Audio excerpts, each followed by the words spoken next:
Hi, it's Kim Marie, and I want to talk today about a conversation I was having last night with a client.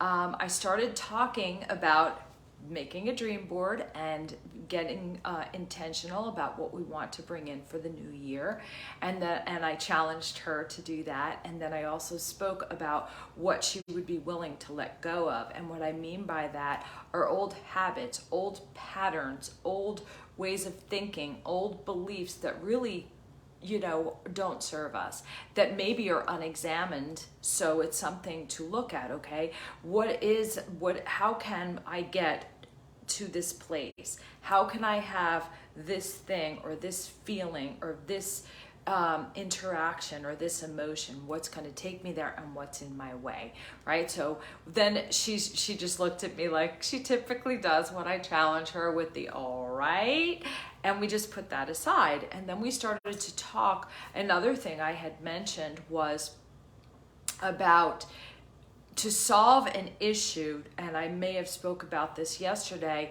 but I just want to touch upon in a conversation is to take, whether it's in a conversation or it's any area of your life where there's a roadblock, it's taking 100% of responsibility for that thing. So it doesn't mean that you're taking blame for it. Some people will say they want to apologize and they've apologized for their part, which means they're still holding on to some of the energy between the two people, and that is called resentment. And as long as we hold on to that and we hold on to an expectation, the likelihood of it getting met are very slim. So taking 100% of responsibility of your feelings in this situation, of the actions that are out of alignment with your core values and your integrity, and cleaning up your side of the street, but doing it without expecting anything in return. So those two things will create a lot of freedom. They will release a lot of the resentment that we hold on to that we don't know what to do with. So as we started to get into some of the things that she's struggling with, and she said it's the holiday time, her both stepdaughters have really not been showing up in the relationship, and for a long time she's had this inner battle struggle with her new husband and her husband's relationship with the children, feeling like they've pulled back. They're in those teenage years and they've pulled back, and he's feeling hurt. So then she jumps on the bandwagon and she gives her advice, her opinion, and all of those things, and it riles her up and it makes her not like them very much. So I said, okay, well, number one, when there's a relationship, we're always looking at that relationship through our filters, right? So what he's telling you is not really the truth. It's not 100% the truth. It's through his filter. It's through everything he's gone through in the last 45 years up until now, and then this, how he's looking through that lens, okay? So, and for her, she feels what it's done in their relationship is it's made her look at him differently as a father. So now they're speaking about having a new child of their own, and she's looking down on his fathering. So there's not a lot of respect there. But I know she respects him. I said, well, he's really, really good at what he's really good at. Right? He's like a CEO of a company. He's up there, and people respect him for a reason. He didn't just land on that job. And he does the work. I mean, I work with him. He does the work, but this is where his blind spot is. This is where he gets caught up in the illusion and becomes part of that victim consciousness. So we don't want to feed that victim consciousness by jumping on this story that is actually keeping a person down, not up, right? That's that enabling. And when I worked with people with addiction, the one thing that they said to me was that the people who enabled them kept them stuck. So it's not, again, a blame thing, but it's like when they were finally able for the 100th time of going to a treatment center to get some help, it's like, yes, that's the realization when they got underneath it all, is that it didn't help them to coddle them and to keep them stuck in their story and to keep them stuck in that old belief. Now, it's okay when someone is feeling sad or down or confused and has just gone through something, to give them love and to sit with that with them for a moment, but to continue fueling that victim space of that they can't get out from underneath it, is not helping them, and it's definitely not helping you, and it's definitely not helping your relationship, because you feel put upon, which holds resentment, which we end up being an angry giver. And I know this all too well because I'm very intuitive, so I can see when someone is going down a direction that's going to take them further away from their goals and dreams, but it's not my place to say anything. And so many times through the years I thought it was. I thought, gosh, like, I see this happening, I want to help them. And they would, they'd only get angry, right? Or want to push it away, or want to resent me for seeing it, or feel like I was judging them, and that wasn't the case. So I'm, for 2023, really clear on owning what is mine, right? When you hire me, I'm here for you. I'm going to give you 150%. And people that have worked with me have had amazing results.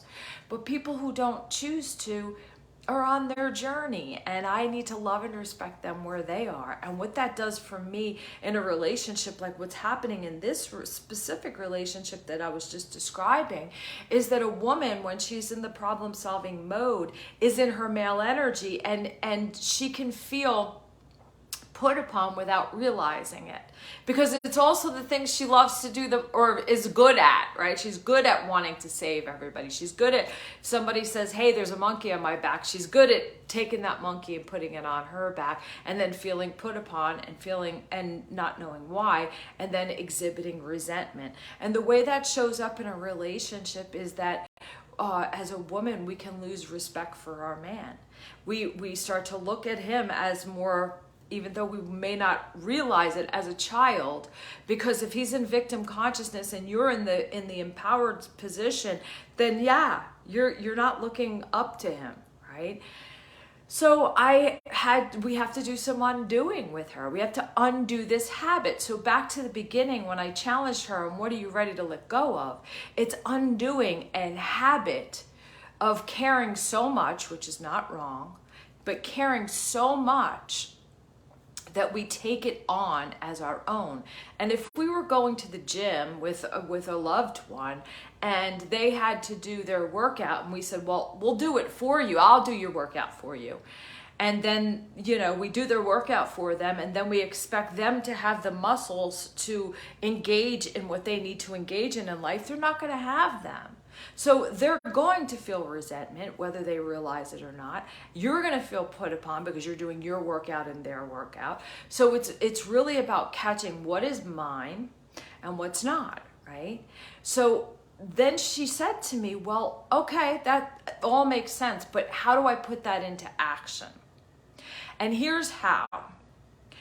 Because she said, well, he'll text me during the day and he'll tell me that, his daughter did this, or his daughter didn't do that, or this happened here. And it upsets me. And then I want to say, well, then this has to happen, then that has to happen, and I have to do that. I said, okay, so what if, because we don't want to take the monkey, we want to say, okay, this person is saying, I have a monkey in my back. And you want to be supportive, and you want to be able to see them be empowered, right? So in order to see them be empowered, we have to look up to them. We have to know in them that they have what it takes to solve that problem. Unless they ask you, that's a totally different thing. But if they haven't, and they've just landed this information on you, why do we take it and decide that we need to do something to fix it, or we need to give advice, or we need to now put that on our back? Right? So he texts and says, oh, someone, my daughter didn't call me for 3 days straight. Be compassionate, and say, oh, I'm so sorry. What are you going to do about that? And when I said that to her, she went, wait, what? And then she put it into the 10 other scenarios that she had in her mind, and every one of them worked. What are you going to do about that? Giving them their power back, letting them know you're there for them, letting them know you care, you understand, but they haven't asked for your advice. They haven't asked for you to solve the problem. They just are dumping it on you basically without realizing it. We do that to each other, that we all do it, right? So it's like, instead of trying to just be there for the person and let them know you care by saying, I'm sorry, or, oh, yeah, no, I know how that feels. What are you going to do about it? So my client was so excited at this great breakthrough in her mindset, because she is an engineer and she's very, linear. She has to understand. I mean, she said she's going to tattoo this on her arm. And it's a good way of giving the other person the trust to know that they got it. They got this, right? This man solves big problems, right? But in this area, he can't see past the small problems, but it doesn't mean it's not in him. It's muscles he needs to work. So if she keeps doing his workout, he doesn't get the workout, he doesn't get better at it. She doesn't respect him, which means she doesn't really want him in the bedroom either, because when we don't respect our man as a man, it's hard to want them in that way. So it all goes together. This is the work I do. I work with a lot of clients, couples. I work with a lot of people who are, not only couples I work with, but the truth is that every piece of what we're doing affects the other. They all go together. So hopefully that was a great message for you. I hope you have an amazing day, and I will see you tomorrow. Bye.